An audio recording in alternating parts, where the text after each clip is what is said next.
রাহিম আল আরাফা ঈদগাহ সম্মানিত সভাপতি, উপস্থিত মুসল্লিয়ান ভাইয়েরা, আসসালামু আলাইকুম। আমি প্রথমে আল্লাহর শুকরিয়া আদায় করি, একটি বছর পর আবার আল্লাহর অশেষ মেহরবানিতে আমরা এই আল আরাফা ঈদগাহ ময়দানে এলাকাবাসীর সঙ্গে ঈদ উদযাপন করার সৌভাগ্য আমাদের হয়েছে। এই জন্য আল্লাহর শুকরিয়া আদায় করি। আমার বক্তব্য কিছু নাই, যেহেতু আপনাদের নির্বাচিত প্রতিনিধি, এই জন্য কর্তব্যের খাতিরে আপনাদের সামনে আমার উপস্থিত হইতে হয়। আজকে আমার মনে হয় আনন্দের সীমা নাই। ঈদের আনন্দ তো আছে, আরও বড় আনন্দ এটাই, এই যে ইমাম সাহেব বারবার বলে গেলেন কালকে এই সময় বৃষ্টি হইতেছিল। আমার তো নিরাশ ছিলাম, ঈদের জামাত হবে, কারণ আপনাদের সভাপতি হিসেবে যে আয়োজন করেছেন পুরো বৃষ্টিতে আমাদের বাধা দিতে পারবে না, কিন্তু বড় জামাত হবে কিনা আমার সন্দেহ ছিলাম।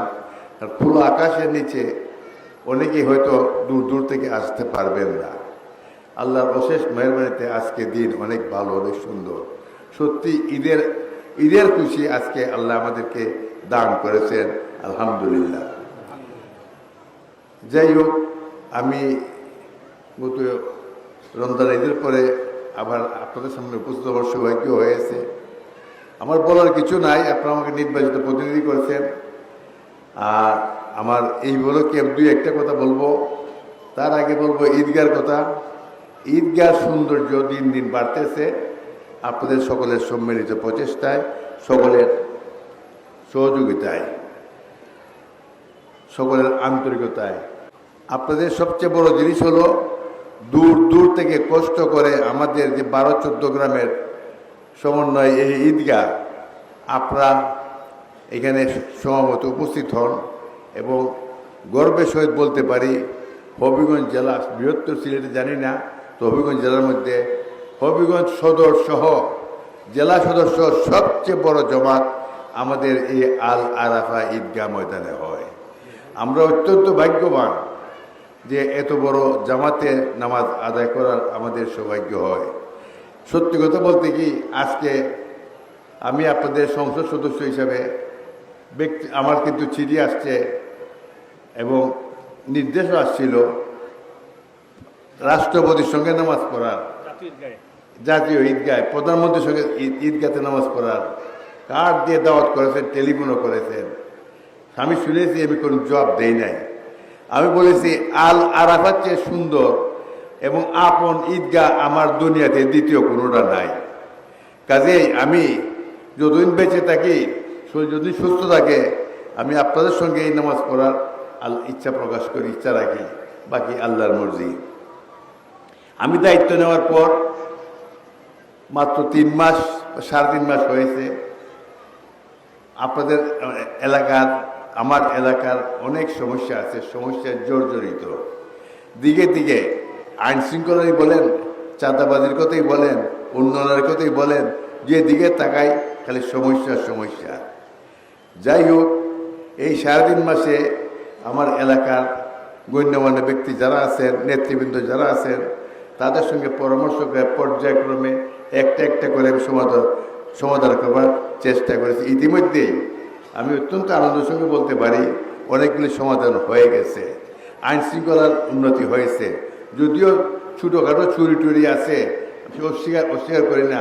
মোবাইল চুরি আছে, মোবাইল চুরি বন্ধ হবে, ছোট চুরি বন্ধ হবে, বন্ধ হইতে বাধ্য।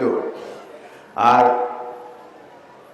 আপনাদের এলাকার উন্নয়ন, রাস্তাঘাট নাই, কালভার্ট নাই, স্কুল নাই, মসজিদ নাই, মাদ্রাসা নাই, ঈদগাহ নাই। ইতিমধ্যে 3.5 মাসের মধ্যে আমি 3 দফা 4 দফা, পরশুদিন সহ 4 দফা আমি টাকা এবং চাউল বিতরণ করেছি সরকার থেকে, বিশেষ বরাদ্দ এনে। এবং এলাকার বহু, বিশেষ করে মাধবপুর উপজেলার বহু ঈদগাতে আমি টাকা দিয়েছি, বহু মসজিদে টাকা দিয়েছি। আমি মন্দির আর এর কথা নাই বললাম, আপনার অনেক স্কুলে দিয়েছি, অনেক রাস্তা সংস্কারের জন্য দিয়েছি, মাত্র 3.5 মাস গিয়েছে, যে এটা আর্থিক বছর গেছে জুন মাস পর্যন্ত। জুন মাস এটার মেয়াদ শেষ হবে জুন মাসে। বাজেট হবে, পরবর্তী পর্যায়ে নতুন টাকা বরাদ্দ হবে। আশা করি ওই সময়, এখন জানেন দেশের অবস্থা খুব নাজুক টাকা পয়সার দিক দিয়ে। বিগত সরকার কিছু রাখে নাই, একবার লুট করে রয়ে গেছে। খাতি মাসে যেমন গুলা খালি হয়, টাইল খালি হয়, নতুন দানের জন্য আপনারা ইচ্ছা করে খালি করে, ঠিক আমাদের দেশের ব্যাংকের অবস্থা এরকম সব খালি করে রয়ে গেছে। ওনারা এখন আমাদের এই আর্থিক সংকট কাটাবে তো ইনশাল্লাহ জুলাই মাস থেকে পর্যায়ক্রমে আপনাদের যেসব চাহিদা আছে, বিশেষ করে আমার বাড়ির রাস্তা জগদীশপুর দয়াপাড়ার রাস্তা আপনারা কষ্ট করতেছেন, আমি দেখছি। আমি ইতিমধ্যে ইঞ্জিনিয়ারকে বলার পর টেম্পোরারি একটা মেরামতের ব্যবস্থা করছে, কিন্তু ঈদের জন্য পারে নাই। ঈদের পরে বাকি একটু করে দিবে। আর আগামী বছর ইনশাল্লাহ সুন্দর করে মজবুত আগের মতো লেপ দিয়ে না, ভালো করে রাস্তা করাবো। তেমনি মাধবপুর চৌমনি রাস্তার কাজ আমি হাতে নিয়েছি। অনেক সমস্যা আছে, সংক্ষেপে বললাম। ঈদগার কথা বললাম, আপনার মসজিদের কথা বললাম, মাদ্রাসার কথা বলছি, রাস্তার কথা বলছি, অনেক করেছি। আরও সমস্যা রয়েছে, অনেক রয়েছে, সব করতে হবে। আমার বিশ্বাস আছে, আমার সাহস আছে, যা করি আমি সততার সঙ্গে করি, নেক নিয়তি করি। আমার কাজের মধ্যে আল্লাহ বরকত দেয়। যা ইচ্ছা করি আল্লাহ আমাকে সাহায্য করেন পূরণ করতে। আমার দৃঢ় বিশ্বাস আপনাদের এলাকার সমস্যা একটাও আমার মেয়াদে, পূর্ণাঙ্গ মেয়াদে থাকবে না, সব সমাধান হবে। নিরাশ হওয়ার কোনো কারণ নাই। পর্যায়ক্রমে একজনের পর একজনের পাবে অবশ্যই। কাজেই আপনারা বলতে পারেন ওই মসজিদে পাইছে আমরা পাই নাই, ওই ঈদগাহ পাইছে আমরা পাই নাই, সবাই পাবে। একসঙ্গে তো হবে না, একসঙ্গে হবে না, সেই সম্পদ নাই। 5 বছরের পরিকল্পনা আমি ইতিমধ্যে চেয়েছি, উন্নয়ন কমিটি করেছি। আপনাদের এই ওয়ার্ডের মেম্বার, ইউনিয়নের মেম্বার, তাদেরকে উন্নয়ন কমিটি করেছি। মাধবপুর উপজেলায় 350, চুনারগড়ে 350 দিয়ে তাদের পরামর্শে তারা এলাকা শনাক্ত করবেন কি কি কাজ করণীয় দরকার, কোনটা অগ্রাধিকার দরকার। 5 বছরের পরিকল্পনা পর্যায়ক্রমে অগ্রাধিকার ভিত্তিতে যেটা আগে করা দরকার সেটা আগে করাবে, যেটা পরে করলে যাবে সেটা পরে করাবে। অর্থাৎ এই মেয়েদের ভিতরে সবই হবে। আর আইন শৃঙ্খলার কথা বলছি, ইতিমধ্যেই প্রশাসনকে আমি শক্তভাবে তাদেরকে অনুরোধ করছি, দাবি করছি, পরামর্শ দিয়েছি এবং বলছি যে মানুষ শান্তিতে যেন ঘুমাইতে পারে সেই ব্যবস্থা, সেটার দায়িত্ব তাদের, সেটা করতে হবে, করতে হবে। মিথ্যা মামলা আর হয়রানি হবে না। মিথ্যা মামলা, ষড়যন্ত্র মামলা, কাউকে হয়রানি করা ওইগুলি চলবে না। ছোট্ট ঈদগাহ থেকে আজকে একটা আধুনিক ঈদগাহ হয়েছে, রূপান্তরিত হয়েছে। আপনাদের সাহায্য, সহযোগিতা, পরামর্শ, আমাকে আপনারা সাহায্য করেছেন, কেউ পরামর্শ দিয়েছেন, কেউ সহযোগিতা করছেন, কেউ জামাতে আইসা আমার উৎসাহ বৃদ্ধি করেছেন। কাজে আপনার সবার কাছে কৃতজ্ঞ। আমি চাই এটা আপনার ধারাবাহিক রক্ষা করবেন। এই ঈদগাহ নিয়ে কেউ রাজনীতি করবেন না। অনেকে লেখালেখি করেন, অনেকে লেখালেখি করেন ঈদগাহ নিয়ে, দুঃখের বিষয়।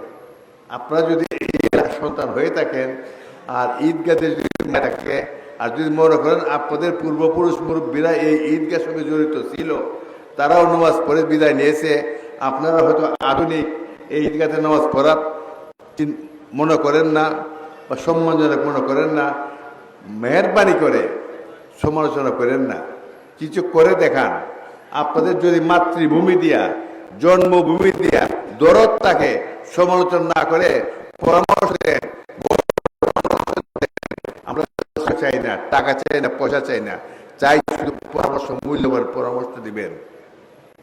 ঈদগাহ সুন্দর হোক, সবের আমরা যাতে ভবিষ্যতে আরো আমাদের উত্তরসূরি যারা আসবেন, ভবিষ্যৎ বংশধর, তারা যেন আরো বড় জমাতে পড়তে পারেন।